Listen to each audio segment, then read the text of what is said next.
Hello guys, welcome to Sadhana classes. मैं अमित कुमार मिश्रा। पिछले video में आप लोगों को के लिए नाइट्रोजन फैमिली का मैं शॉर्ट वीडियो डाला था, जिसमें केवल नाइट्रोजन परिवार के तत्वों का परिचय था, है ना। इस वीडियो में आप देखेंगे नाइट्रोजन परिवार के तत्वों के गुणधर्म के बारे में, यानी general characteristic of nitrogen family, nitrogen परिवार के तत्वों का गुणधर्म। तो इसमें सबसे पहला आप देखेंगे प्रॉपर्टी में, तो सबसे पहला इसका है उपलब्धता, यानी नाइट्रोजन परिवार के तत्वों का उपलब्धता क्या है। तो उपलब्धता में आप देखेंगे तो सबसे पहले आप देखेंगे कि इसमें नाइट्रोजन परिवार में हमारे 5 तत्व होते हैं: नाइट्रोजन, फास्फोरस, आर्सेनिक, एंटीमनी और बिस्मुथ। अब इसमें आप देखेंगे कि नाइट्रोजन जो हमारा है ये मुक्त और संयुक्त दोनों अवस्थाओं में पाया जाता है, जबकि वर्ग के अन्य सदस्य यानी फास्फोरस, आर्सेनिक, एंटीमनी और बिस्मुथ ये संयुक्त अवस्था में पाए जाते हैं। नाइट्रोजन मुक्त और संयुक्त दोनों अवस्था में पाया जाता है। या मुक्त अवस्था में वायुमंडल में जो हमारा आणविक नाइट्रोजन होता है ये आयतन के अनुसार 78% में पाया जाता है। यानी नाइट्रोजन जो आणविक नाइट्रोजन हमारा होता है ये वायुमंडल में आयतन के अनुसार ये हमारा कितना होता है, 78% में होता है। या संयुक्त अवस्था में जो हमारे अर्थ क्रस्ट के खनिज होते हैं, यानी जिसे हम बोलते क्या, भूपर्पटीय खनिजों में, जिसको हम लिखते हैं इंग्लिश में अर्थ क्रस्ट, भूपर्पटीय खनिजों में यह पाया जाता है संयुक्त अवस्था में। जैसे भूपर्पटीय खनिज में जैसे पाया जाता है सोडियम नाइट्रेट, और दूसरा हमारा जिस पोटेशियम नाइट्रेट। इस सोडियम नाइट्रेट को हम दूसरे नाम से जानते हैं चिली साल्ट पीटर।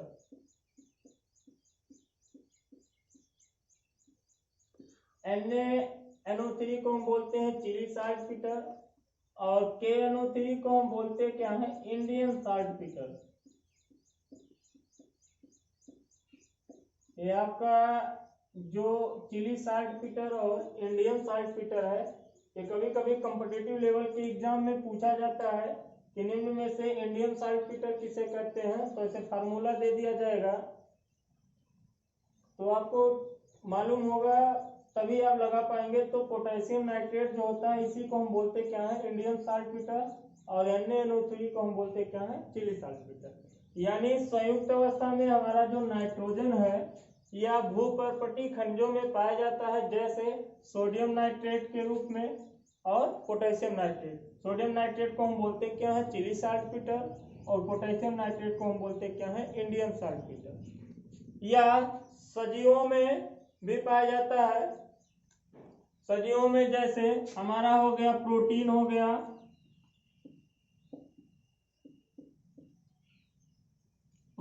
गया न्यूक्लिक अम्ल हो गया।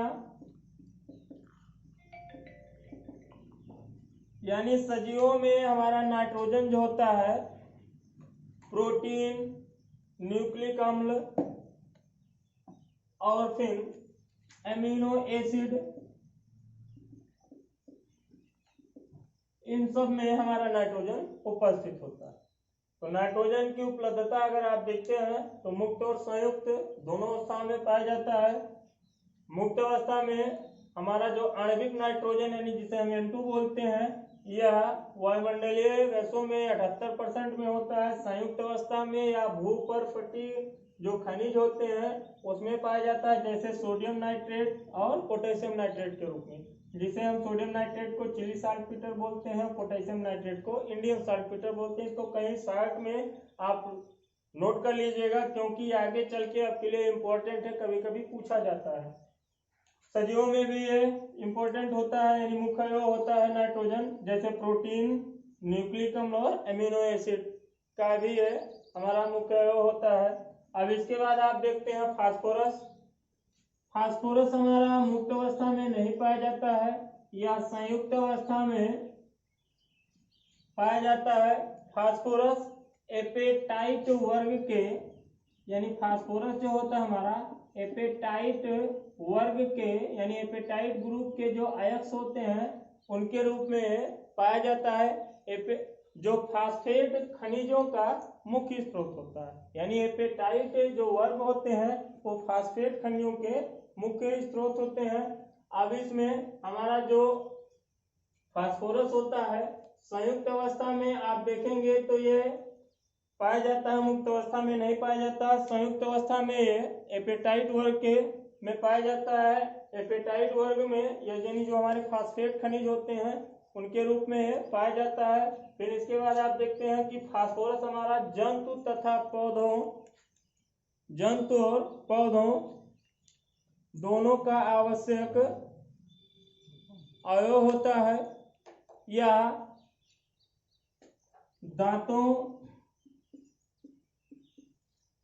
दांतों में, हड्डियों में और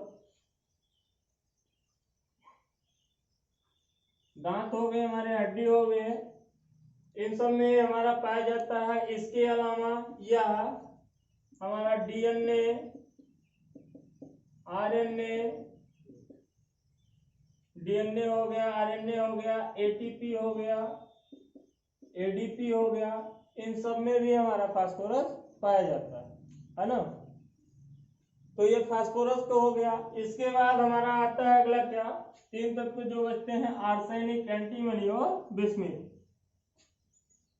आर्सेनिक, एंटीमनी और बिस्मिथ जो ये हमारे तीन तत्व होते हैं, ये तीनों संयुक्त अवस्था में सल्फाइड खनिजों के रूप में पाए जाते हैं। यानी ये भी संयुक्त अवस्था में पाया जाता है।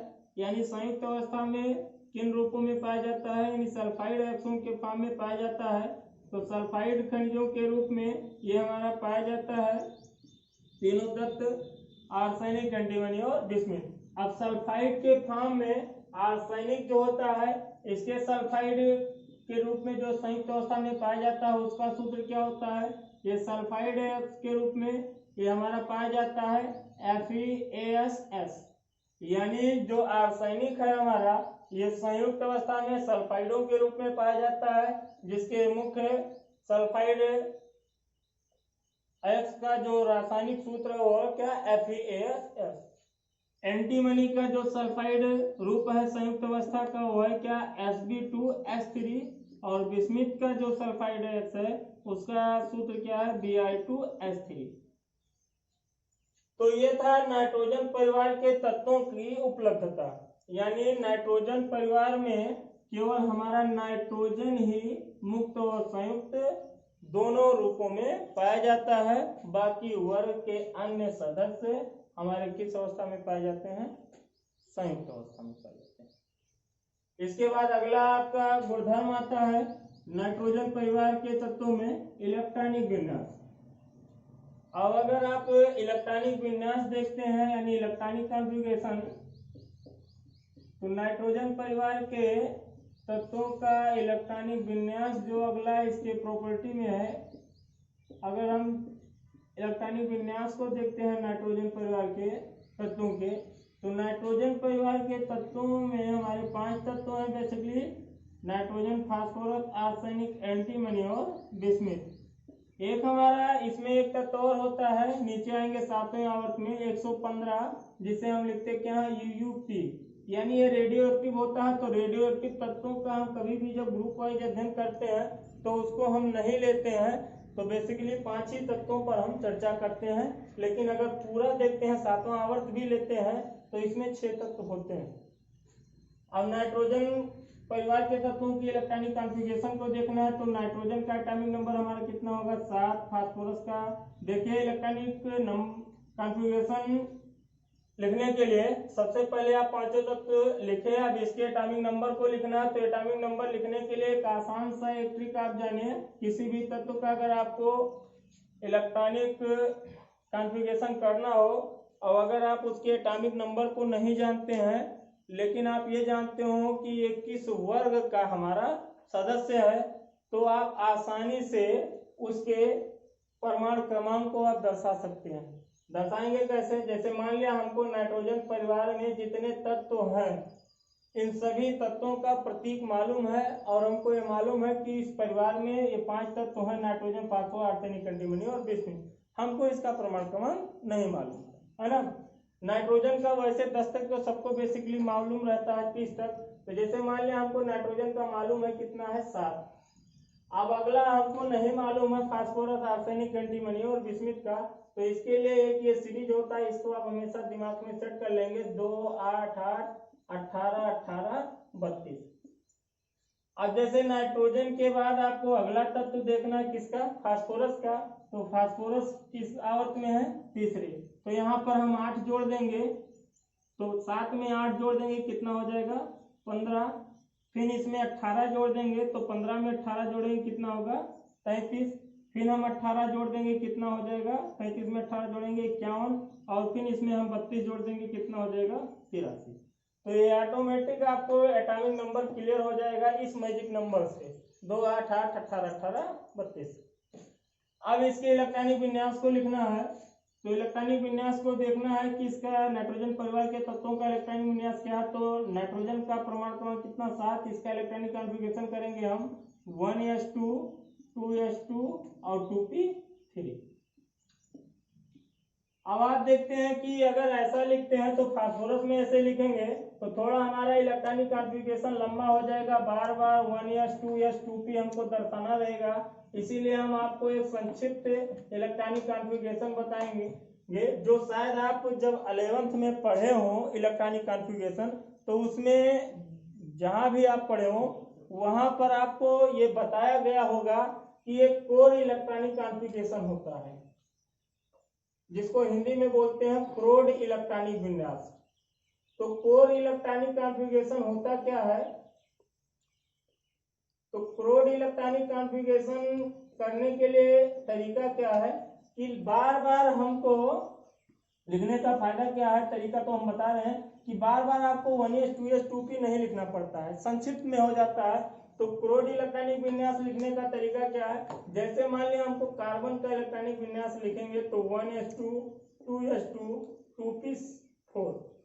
अब आप देखते हैं किसी भी तत्व का अगर आपको क्रोड इलेक्ट्रॉनिक कॉन्फ़िगरेशन करना हो तो उसके बाह्यतम कोश से जो पिछला वाला कोश हो 1s2 2s2 2p2, जो पिछला वाला कोश यानी भरा हो और जिस अक्रिय गैस से उसका इलेक्ट्रॉनिक कॉन्फ़िगरेशन मिलता हो उस अक्रिय गैस को हम एक संक्षिप्त रूप में कोष्टक में दिखा देते हैं। बाकी जो बाह्यतम कोश होते हैं उनको हम लिख देते हैं।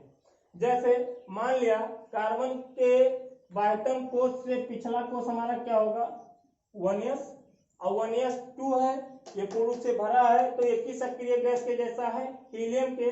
तो यहाँ पे अगर इसका क्रोड इलेक्ट्रॉनिक विन्यास दिखाना हो तो हीलियम यानी जो इसका पिछला कोश पूर्ण रूप से भरा वो किसके जैसा है, हीलियम के। तो इस हीलियम को एक बड़े से कोष्टक में दिखा देंगे और बाकी जो बाह्यतम कोश होंगे उनको हम बाहर लिख देंगे। ऐसे अगर आपको नाइट्रोजन का करना हो तो बाह्यतम कोश हमारा कौन सा है 2s2 2p3। तो इससे पिछला कोश हमारा ये पहला पूर्ण रूप से भरा है, किस अक्रिय गैस के जैसा है, हीलियम के। तो यहाँ पे हम कोष्टक में क्या लिख देंगे, हीलियम। तो ये नाइट्रोजन का क्रोड इलेक्ट्रॉनिक विन्यास हो गया। ऐसे फास्फोरस का लिखेंगे तो 1s2 2s2 2p6, यहाँ तक कि किस अक्रिय गैस के जैसा है, नियान के। तो यहाँ पर हम कोष्टक में कौन सा अक्रिय गैस दिखा देंगे, नियान, और बाकी बाह्यतम कोश को लिख देंगे। ऐसे अगर हम आर्सेनिक का करेंगे तो यहाँ पे हमारा कौन सा आएगा, आर्गन। बाकी यहाँ पे हमारा होगा क्या 4s2 4p3। ऐसे अगला हम एंटीमनी का देखेंगे तो यहाँ पे हमारा अगला कौन सा अक्रिय गैस आएगा, क्रिप्टॉन। बाकी यहाँ पे हम लिख देंगे क्या 5s2 5p2। ऐसे अगर हम यहाँ बिस्मिथ में देखेंगे तो यहाँ पे हमारा अगला अक्रिय गैस कौन सा आएगा, जेनान। यहाँ पे हम लिख देंगे क्या 6s2 6p2। यहाँ पे हमारा आएगा 4f14 और 5d10। यहाँ पे हमारा हो जाएगा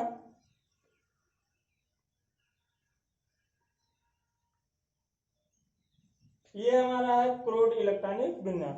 अब क्रोड इलेक्ट्रॉनिक विन्यास करने से हमारा इलेक्ट्रॉनिक कॉन्फ़िगरेशन क्या होता है, थोड़ा संक्षिप्त में हो जाता है।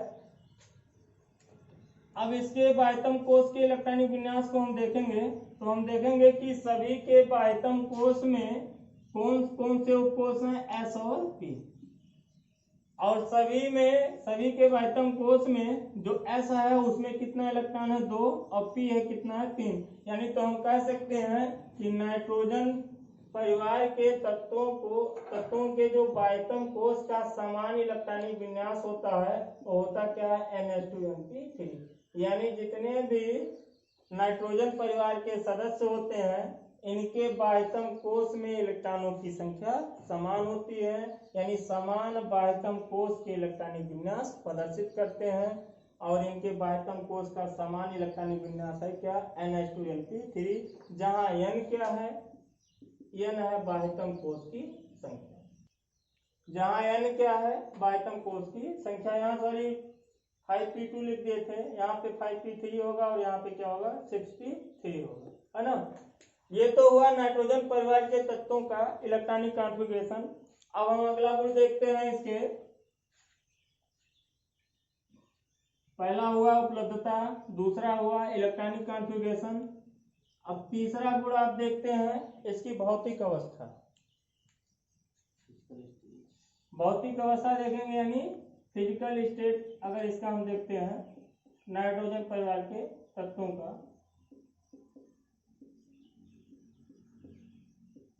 तो भौतिक अवस्था देखेंगे तो इसमें 5 तत्व हमारे कौन कौन से हैं। नाइट्रोजन बार बार लिखेंगे तो हमेशा आपको याद रहेगा, कभी भूलेंगे नहीं कि नाइट्रोजन परिवार में कौन कौन से 5 तत्व हमारे होते हैं। नाइट्रोजन, फास्फोरस, आर्सेनिक और एंटीमनी, और लास्ट में क्या है, बिस्मुथ। तो भौतिक अवस्था आप देखेंगे तो आप जानते हैं कि नाइट्रोजन जो है ये हमारा सामान्य ताप पर क्या होता है, गैस होता है। नाइट्रोजन जो है हमारा सामान्य ताप पर क्या है, गैस है। फास्फोरस भी हमारा क्या है, फास्फोरस हमारा ठोस होता है, लेकिन ये कैसा ठोस होता है, जैसे मोम हमारा होता है, यानी फास्फोरस मोम की भांति या ठोस होता है जो शीघ्रता से क्या होता है, वाष्पित हो जाता है। यानी भौतिक अवस्था की बात करते हैं तो नाइट्रोजन हमारा क्या है, गैस है। फास्फोरस, बाकी अन्य सदस्य जितने भी हैं सभी क्या है, ठोस है। इनमें से जो हमारा फास्फोरस है ये मोम की भांति ठोस है जो शीघ्रता से क्या होता है, वाष्पित हो जाता है। बाकी आर्सेनिक, एंटीमनी और बिस्मुथ ये भी हमारे क्या होते हैं, ठोस होते हैं, है ना। फिर इसके बाद आप देखते हैं, अगला देखते हैं भौतिक अवस्था में। तो फिर इसमें आप देखते हैं अणु बनाने की अगर हम प्रवृत्ति देखें तो इसमें नाइट्रोजन और बिस्मुथ को छोड़कर, यानी अणु बनाने के नेचर देखते हैं तो एक्सेप्ट नाइट्रोजन एंड बिस्मुथ, यानी नाइट्रोजन और बिस्मुथ को छोड़कर इस वर्ग के बाकी जितने भी सदस्य होते हैं, फास्फोरस, आर्सेनिक और एंटीमनी, ये चतुष्क परमाणु कण बनाते हैं। यानी कैसे अणु बनाते हैं, चतुष्क परमाणु कण बनाते हैं। यानी फास्फोरस का चतुष्क परमाणु कण आप जानते हैं P4, आर्सेनिक का हो जाएगा AS4 और एंटीमनी का क्या हो जाएगा, SB4। यानी फास्फोरस, आर्सेनिक, एंटीमनी ये तीनों तो चतुष्क परमाणु कण बनाते हैं, जबकि नाइट्रोजन और बिस्मुथ चतुष्क परमाणु कण नहीं बनाते हैं। नाइट्रोजन हमारा द्विपरमाणु कण N2 और एक तीसरा बनाता है हमारा एजाइड बनाता है N3-, जबकि बिस्मुथ हमारा चतुष्क परमाणु कण नहीं बनाता है। अब यहां पर आप देखते हैं कि नाइट्रोजन का जो द्विपरमाणु कण होता है यानी N2, ये बहुत ही अक्रिय होता है। यानी सबसे N2 हमारा गैस है और ये हमारा कैसा गैस है, अक्रिय गैस है। यानी इसका रीजन क्या है कि जो ट्रिपल बंध होता है नाइट्रोजन ट्रिपल बंध नाइट्रोजन N2 अणु में, इसकी जो बंध वियोजन ऊर्जा होती है ये बहुत उच्च होती है और लगभग कितना होता है, 944.7 किलो कैलोरी होता है। बंध वियोजन ऊर्जा बहुत उच्च होने के कारण नाइट्रोजन जो होता है हमारा N2 ये सामान्य ताप पर कैसा है, बहुत ही अक्रिय गैस होता है ना।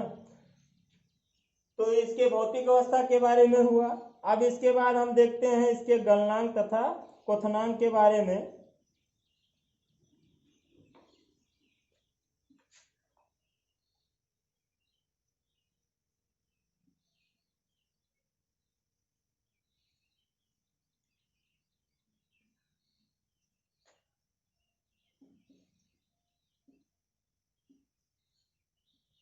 गलनांक और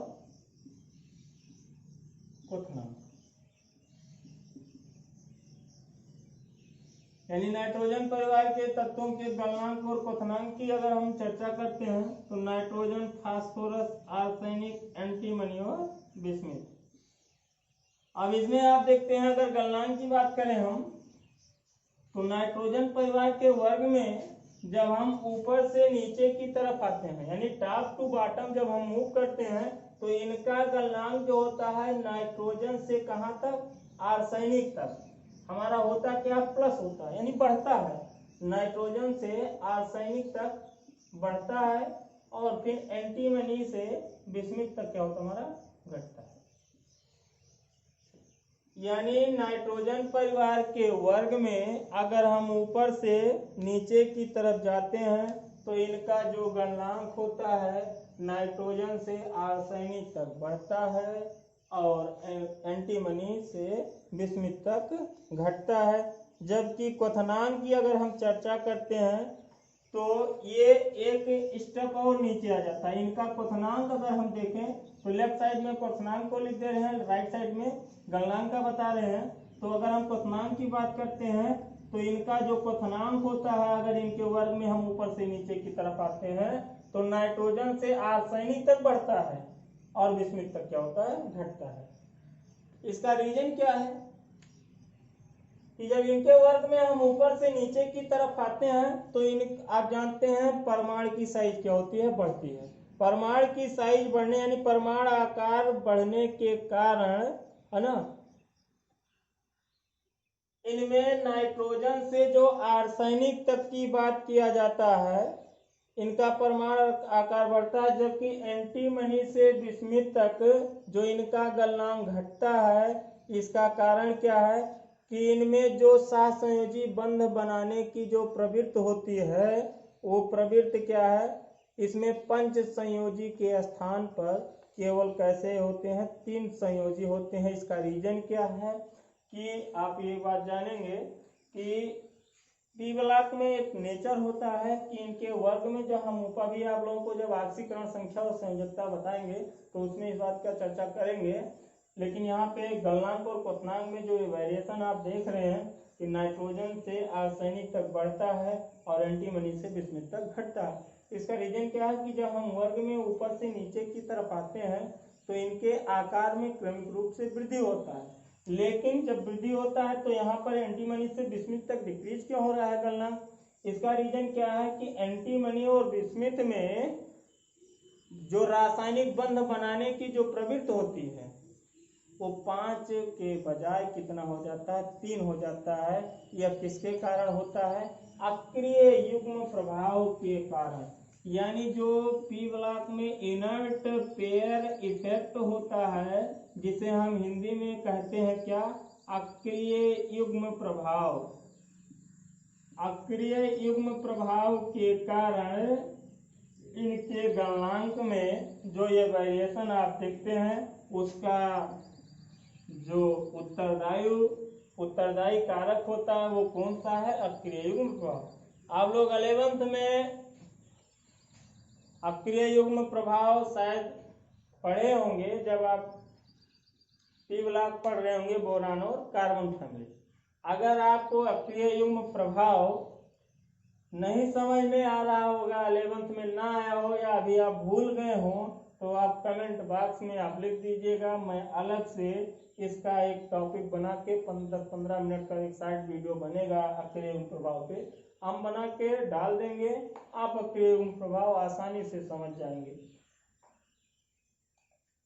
तो ये इसका अगला आपका गुणधर्म हुआ नाइट्रोजन परिवार में गलनांक और क्वथनांक। तो यहाँ पे एक लाइन यही ध्यान में रखेंगे, अगर कोई भी आपसे चर्चा करता है कि भाई बता कि क्या कारण है कि हम वर्ग में ऊपर से नीचे की तरफ तरफ आते हैं तो आकार बढ़ता है, तो गलनांक बढ़ना चाहिए, लेकिन नाइट्रोजन से आर्सेनिक तक ही बढ़ता है, जबकि एंटीमनी से बिस्मिथ तक हमारा घटता है। इसका क्या रीजन है? तो आप एक लाइन में समझा दीजिएगा कि due to inert pair effect, यानी अक्रिय प्रभाव के कारण ऐसा वेरिएशन होता है। अब इसके बाद अगला आप देखेंगे गुण। तो पहला आपका बताए क्या उपलब्धता, दूसरा भौतिक अवस्था, तीसरा आपको बताए इलेक्ट्रॉनिक विन्यास, चौथा गलनांक और क्वथनांक, पांचवा आप देखते हैं घनत्व। डेंसिटी की बात अगर हम करते हैं, नाइट्रोजन परिवार के तत्वों की घनत्व, तो नाइट्रोजन परिवार के घनत्व की अगर हम चर्चा करते हैं तो नाइट्रोजन, फास्फोरस, आर्सेनिक, एंटीमनी और बिस्मिथ, यानी आप देख रहे हैं कि नाइट्रोजन परिवार के वर्ग में अगर हम घनत्व का चर्चा करें तो घनत्व का चर्चा अगर हम करेंगे तो इनके वर्ग में हम जब ऊपर से नीचे की तरफ जाते हैं, यानी कहां से कहां तक मूव करते हैं, जब हम नाइट्रोजन टू कहां तक जाते हैं, बिस्मिथ तक, तो वर्ग में ऊपर से नीचे की तरफ जाते हैं, तो जैसे जैसे इनका आकार बढ़ता जाता है वैसे वैसे इनका डेंसिटी क्या होगा, बढ़ता चला जाएगा। इट मीन्स हुआ क्या कि जब कभी भी हम नाइट्रोजन परिवार के वर्ग में हम टॉप टू बॉटम, यानी इट मीन्स नाइट्रोजन से कहां तक जाते हैं, बिस्मिथ तक, तो इनका परमाणु साइज क्या होता, बढ़ता चला जाता है। परमाणु साइज बढ़ने से इनका घनत्व क्या होता, बढ़ता चला जाता है। तो हम लिख सकते हैं कि जब हम नाइट्रोजन से बिस्मिथ तक मूव करते हैं तो परमाणु यानी घनत्व क्या होता, बढ़ता चला जाता है, यानी लिख देंगे कि घनत्व का बढ़ता हुआ क्रम।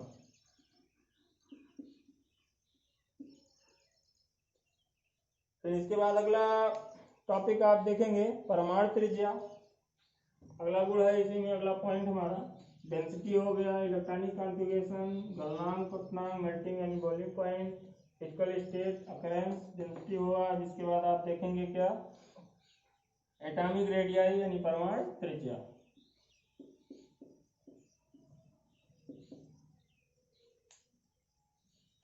एटॉमिक रेडियाई इसको हम बोलते क्या है, परमाणु त्रिज्या। ये सभी जो आपके फिजिकल स्टेट बताए, डेंसिटी बताए, परमाणु त्रिज्या बताए, यानी ये सब आप 11th में एक आपका चैप्टर है तत्वों के गुणों में आवर्तिता, एक चैप्टर है पीरियाडिसिटी में, जो तत्वों के आवर्ती वर्गीकरण में है। दूसरा चैप्टर है तत्वों के गुणों की आवर्तिता, उसमें आप ये सब पॉइंट आप क्लियर किए हैं कि परमाणु त्रिज्या क्या है ना। तो परमाणु त्रिज्या की अगर हम बात करते हैं तो आप जानते हैं परमाणु त्रिज्या क्या है, नाभिक और बाह्यतम कोश में जो इलेक्ट्रॉन उपस्थित होता है उसके बीच का जो दूरी होता है उसी को हम बोलते हैं क्या, साधारण शब्दों में नाभिक और बाह्यतम कोश के बीच की दूरी, उसकी क्या कहलाती है, परमाणु त्रिज्या। तो आप देखते हैं कि नाइट्रोजन परिवार के वर्ग में जब हम ऊपर से नीचे की तरफ आएंगे तो आप देखेंगे कि जैसे जैसे हम ऊपर से नीचे की तरफ आते हैं तो कोष की संख्या क्या हो रहा है, बढ़ रहा है, यानी बाह्यतम कोष की संख्या बढ़ रहा है। जैसे साधारण हम समझाएं आप लोगों को एकदम आसान सा कि जैसे नाइट्रोजन का परमाणु क्रमांक 7 है, तो इसका अगर हम इलेक्ट्रॉनिक कॉन्फ़िगरेशन करेंगे तो 2 और 5, यानी ये हमारा के कोष, यानी इसको L लिख सकते हैं। फास्फोरस का अगर हम लिखेंगे तो 15 है, तो इसका क्या हो जाएगा 2, 8 और 7, यानी इसमें एक यम कोष एक्स्ट्रा आ गया। तो आप देख रहे हैं कि अगर हम नाइट्रोजन का ये नाभिक बना दिए और ये हमारा पहला कोष हो गया, हमारा दूसरा हो गया, तो यहाँ से यहाँ तक की दूरी ये नाइट्रोजन का रेडियाई हो गया। वैसे अगर हम फास्फोरस का देखें तो 1, 2, 3 यानी 3 कोष है, 1, 2 और 3, तो यहाँ से यहाँ तक की दूरी। तो आप देख रहे हैं कि जैसे जैसे हम ऊपर से नीचे की तरफ जा रहे हैं वैसे वैसे तत्वों का साइज क्या हो रहा है, बढ़ रहा है।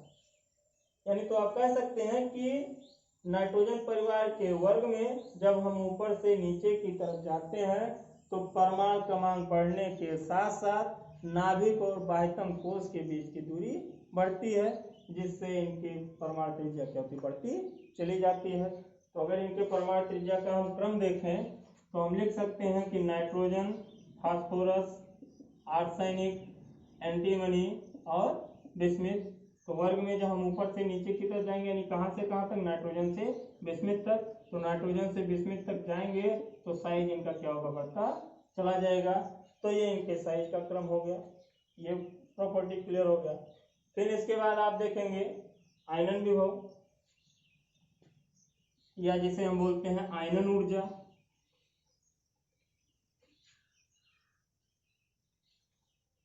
आयनन ऊर्जा देखेंगे,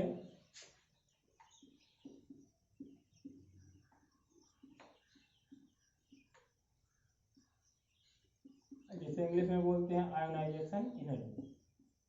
तो आयोनाइजेशन एनर्जी क्या है, क्या कि कोई भी तत्व अगर वो विलगित हो गैसीय अवस्था में, यानी किसी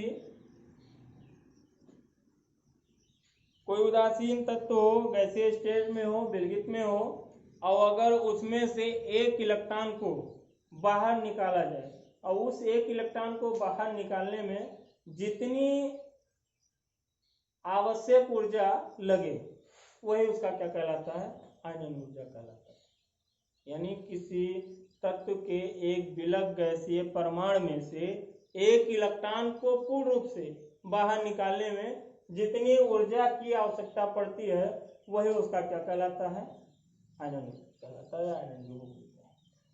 अब यहाँ पे आप देखते हैं कि जब हम नाइट्रोजन परिवार की बात करते हैं तो आवर्त में जब हम बाएं से दाएं की तरफ मूव करते हैं, तो जैसे जैसे बाएं से दाएं की तरफ जाते हैं किसी भी आवर्त में, तो बाह्यतम कोश की संख्या स्थिर होती है, बाह्यतम कोश की संख्या स्थिर होती है, और बाह्यतम कोश में इलेक्ट्रॉनों की संख्या क्रम से बढ़ता जाता है।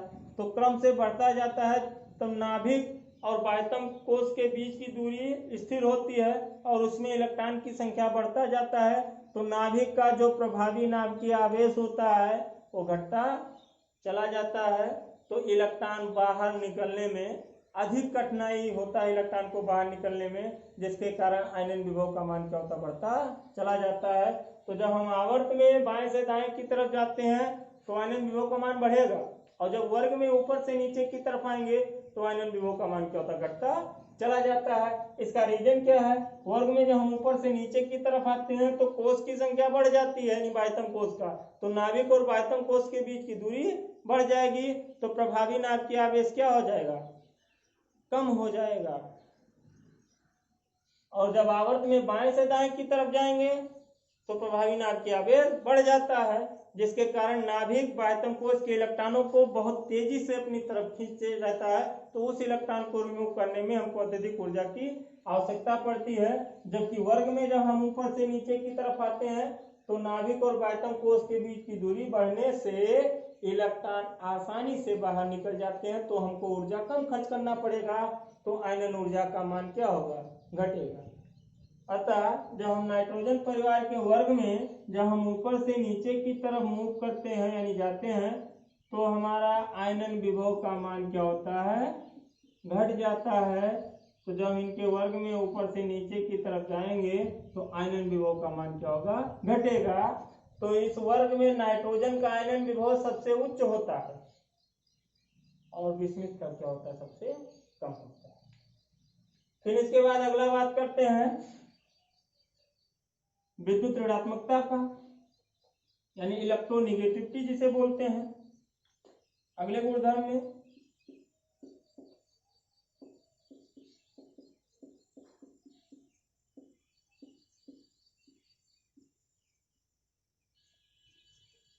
तो विद्युत ऋणात्मकता भी सेम ऐसे आयनन ऊर्जा का जो क्रम आप देखे हैं वही सेम क्रम इलेक्ट्रोनिगेटिविटी का यानी मीन्स विद्युत ऋणात्मकता का भी होगा। तो जब नाइट्रोजन परिवार के वर्ग में हम ऊपर से नीचे की तरफ आएंगे तो इनके भी विद्युत ऋणात्मकता का मान क्या होगा, धीरे धीरे घटता चला जाता है, क्योंकि परमाणु साइज बढ़ जाती है तो इलेक्ट्रोनिगेटिविटी की वैल्यू क्या होती है, घट जाती है। तो इनके वर्ग में जब हम ऊपर से नीचे की तरफ जाएंगे तो इनका जो ऋण विद्युतीय लक्षण यानी विद्युत ऋणात्मकता का जो क्रम होता है, सही इलेक्ट्रोनिगेटिविटी, वो क्या होता है, धीरे धीरे घटता चला जाता है, यानी नाइट्रोजन की विद्युत ऋणात्मकता अधिक होती है। फिर इसके बाद अगला आप गुण देखेंगे धात्विक व अधात्विक लक्षण यानी metallic and non metallic character. तो धात्विक और अधात्विक लक्षण की अगर हम बात करते हैं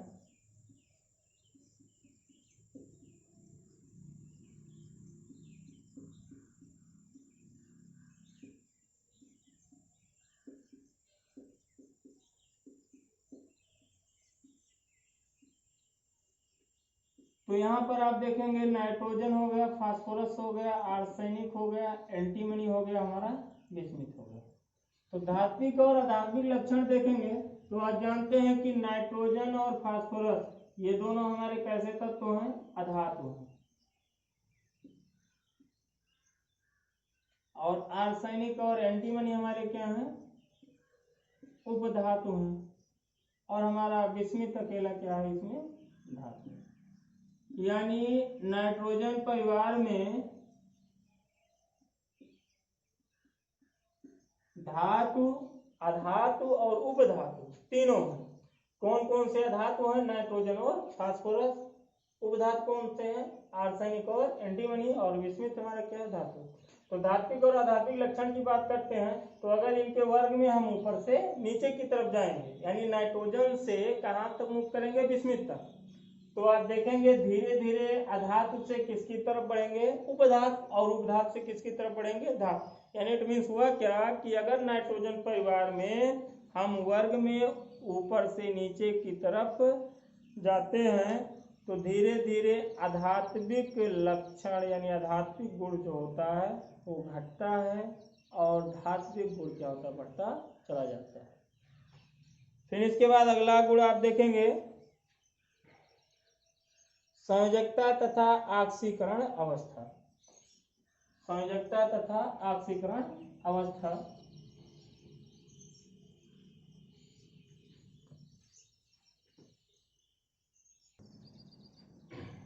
अगला जो गुणधर्म है ऑक्सीकरण संख्या और संयोजकता, यानी संयोजकता और ऑक्सीकरण संख्या।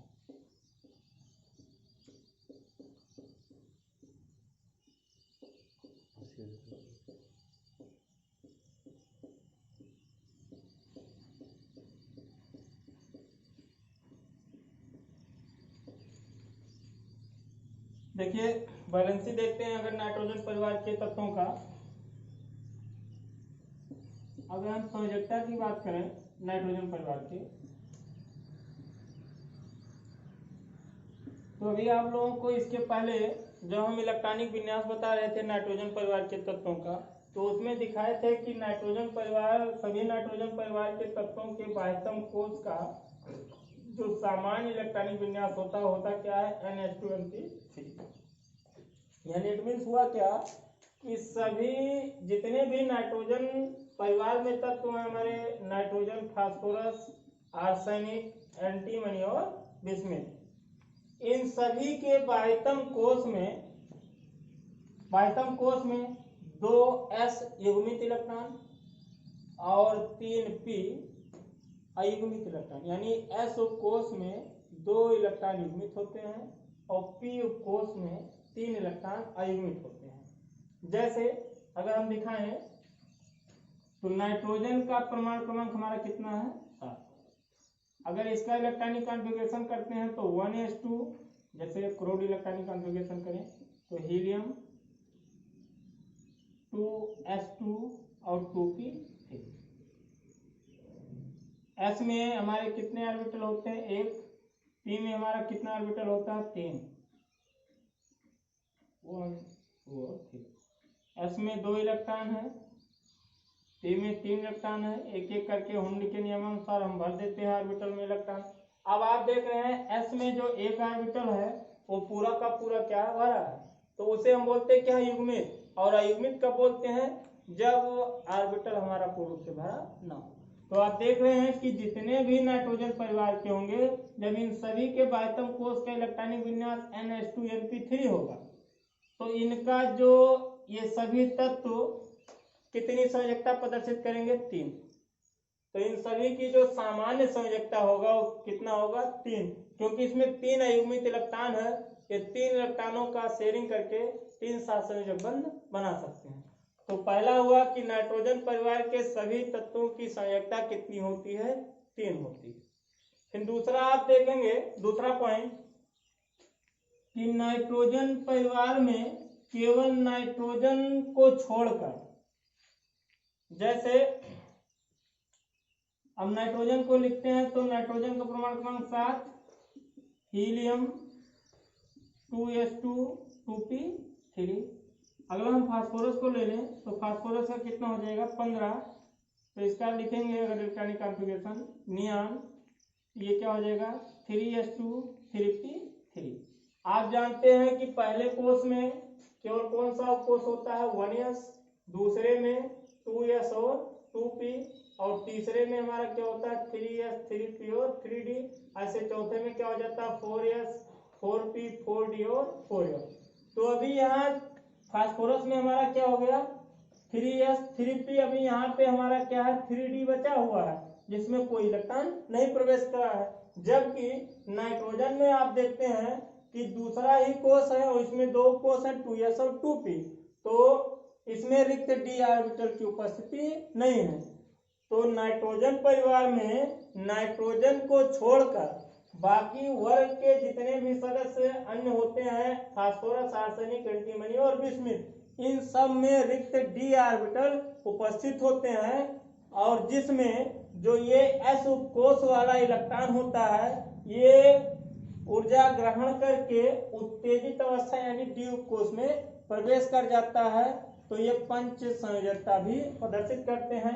कैसे, जैसे हम दिखाएं, ऐसा है तो यहाँ पे एक ऑर्बिटल होगा, कितने इलेक्ट्रॉन हैं 2, p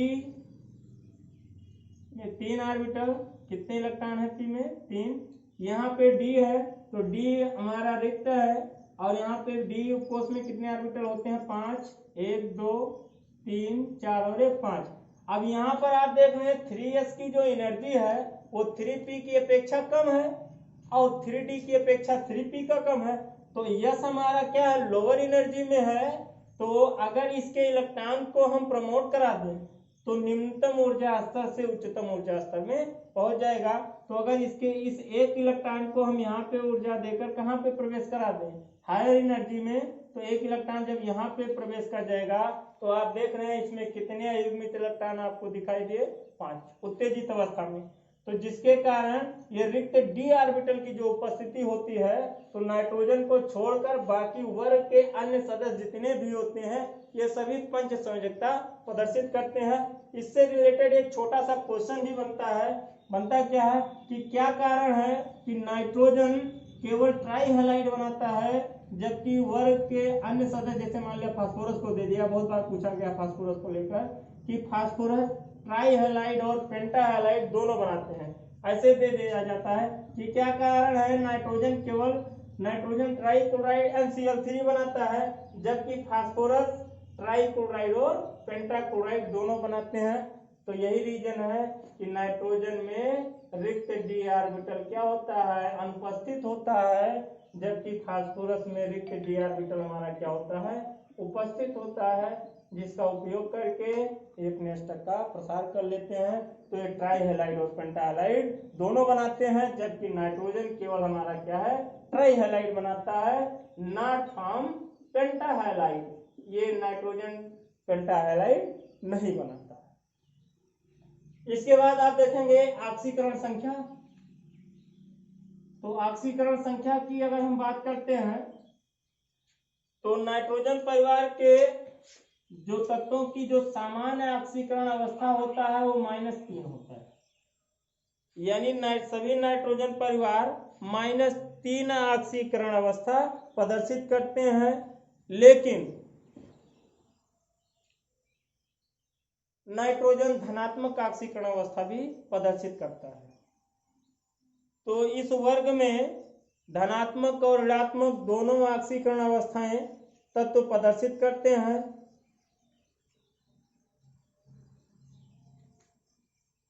अगर हम इनके ऑक्सीकरण को दिखाएं तो नाइट्रोजन, फास्फोरस, आर्सेनिक, एंटीमनी और बिस्मिथ नाइट्रोजन -3 -2 -1 +1 +2 +3 ऐसे +5 भी प्रदर्शित करता है।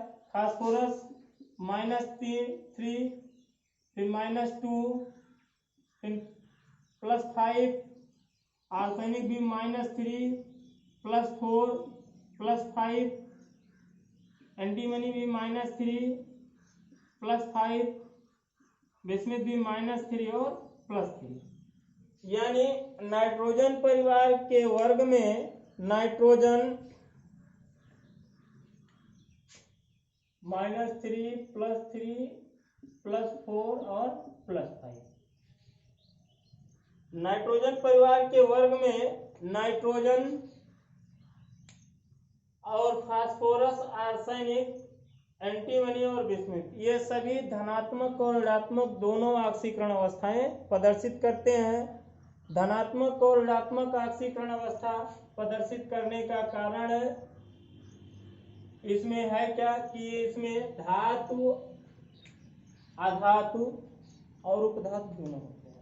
उपधातुओं में धातु और अधातु दोनों का नेचर रहता है। इलेक्ट्रॉन सामान्य वायतम कोश में रखते हैं जिसके कारण ये रिलीज करते हैं इलेक्ट्रॉन। तो सामान्य ऑक्सीकरण अवस्था में अगर आप देखते हैं तो जो धनात्मक ऑक्सीकरण अवस्था का स्थायित्व होता है इनके वर्ग में, यहाँ पे लिख सकते हैं +4 +5, तो +5 से कहाँ तक हो रहा है +3 तक। यानी अगर इनके वर्ग में हम ऊपर से नीचे की तरफ जाते हैं तो धनात्मक ऑक्सीकरण अवस्था का स्थायित्व +5 से घटकर किस पर हो जाता है +3 पर। यानी कितने यूनिट का डिक्रीजमेंट हो रहा है 2 यूनिट का।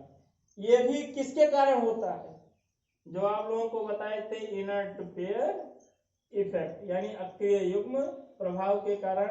इसका हम वीडियो बना के डालेंगे। अगर 11th में आप पढ़े होंगे तो समझते होंगे कि अक्रिय युग्म प्रभाव के कारण क्यों इसमें जो अस्थायी ऑक्सीकरण अवस्था धनात्मक का होता है वो निचले सदस्य 2 यूनिट घट के प्रदर्शित करते हैं और उस पर अस्थायी होते हैं। यह अक्रिय युग्म प्रभाव के कारण होता है। तो ये हुआ इसका ऑक्सीकरण संख्या। फिर इसके बाद अगला इसका टॉपिक है अपरूपता।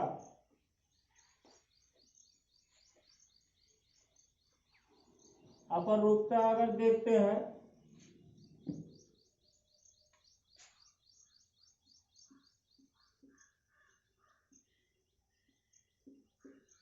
अपरूपता अगर नाइट्रोजन परिवार में देखेंगे तो नाइट्रोजन, फास्फोरस, आर्सेनिक, एंटीमनी और बिस्मुथ। तो नाइट्रोजन परिवार में अपरूपता की भी घटना होता है। तो अपरूपता केवल बिस्मुथ को छोड़ दें, यानी नाइट्रोजन परिवार में केवल हमारा क्या होता है बिस्मुथ। ये बिस्मुथ को छोड़कर बाकी सभी सदस्य क्या होते हैं अपरूपता प्रदर्शित करते हैं। नाइट्रोजन भी अपरूपता प्रदर्शित करता है। इसके 2 अपरूप होते हैं, एक होता है अल्फा नाइट्रोजन जिसे हम क्यूबिक बोलते हैं और दूसरा होता है बीटा नाइट्रोजन